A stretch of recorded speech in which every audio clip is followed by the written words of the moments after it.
Hello everyone, my name is Jon Rudolph.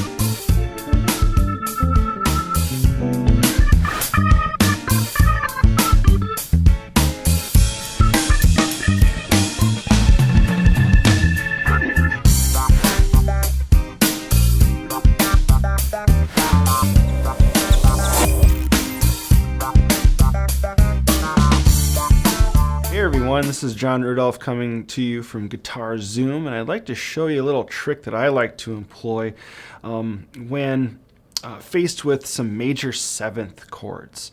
Okay, if you're a rock player like me, then sometimes you see these, major sevenths or these seventh chords come up, and you're like, how in the world? How do I treat those? If I'm going to improv something over, create a solo or a line or a melody, what can I do beyond just playing, like a major scale, which is typically what we're taught. You see a C major seventh chord, and you're taught, okay, C major seventh works, or a C major scale works really well on that. Which it does. There's no problem with that. All your notes will be diatonic, which will mean they'll be inside the key. You're never really going to play anything incorrect. Okay.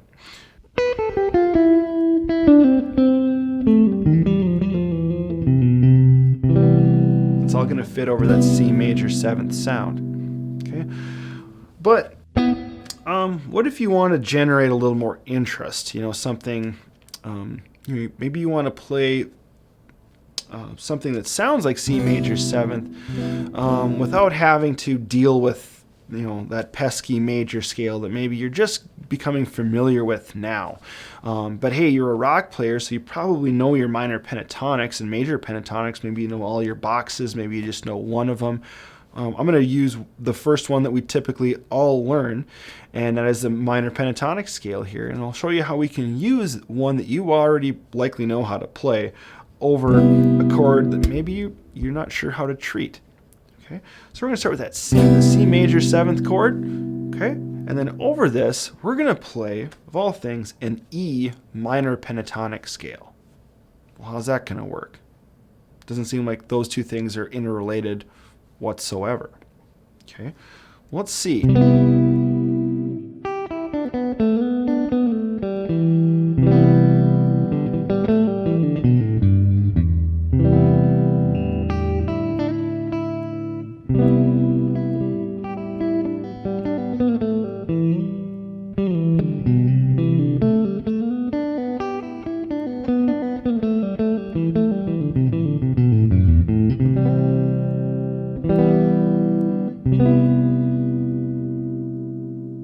Just trying to demonstrate there so you can hear, hopefully, when I'm playing an E minor pentatonic, a descending, ending up with a C major seventh grip. So I'm going from 3rd fret, high E, going to the open string, of course, after that. So 1st string 3, open, 2nd string 3rd, open, 3rd string 2nd, open, D string 2nd, and then open. Then I'm ending with this C major 7th chord, which is just like your C chord. Take your 1st finger away. So you're just left with your ring finger on a C, 3rd fret 5th string, middle finger on an E, 2nd fret D string, and the rest are open.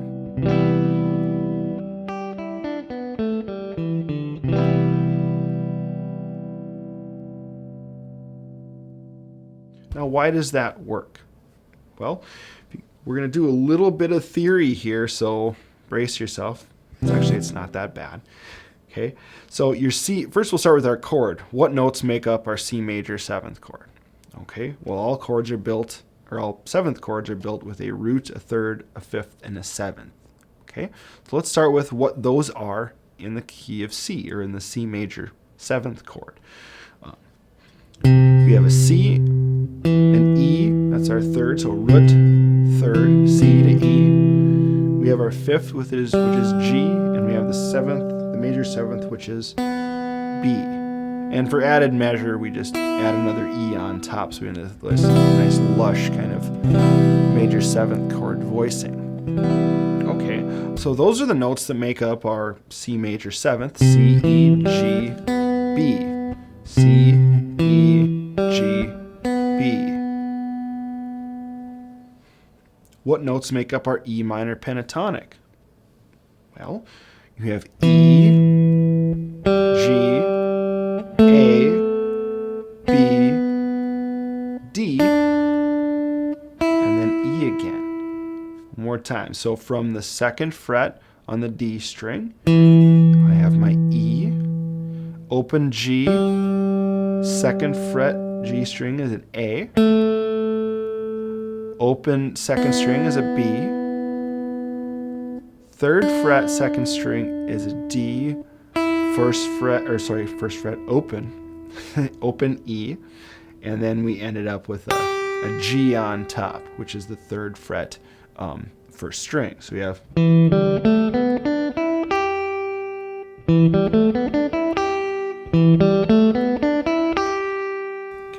so how many of those notes match? Meaning, how many of the notes from C major 7 can we find in our E minor pentatonic? Well, let's see. C major 7 again was C, E, G, B. And E minor pentatonic starts with an E. There's a note that matches. The next one is a G. There's another note that matches. A is not a match, but doesn't sound all that bad over C major 7th, does it?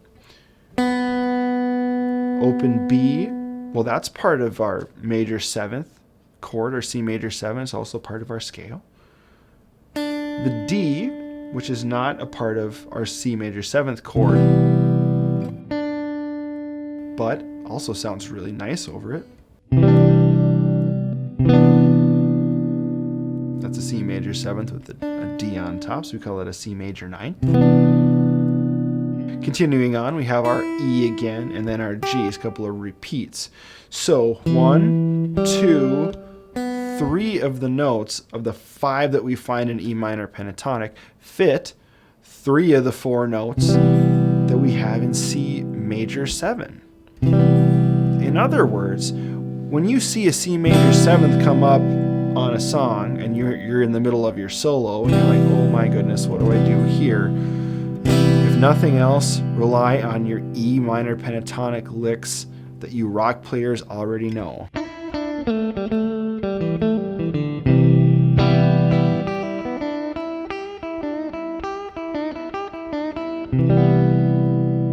Of course, we can move everything up an octave, right?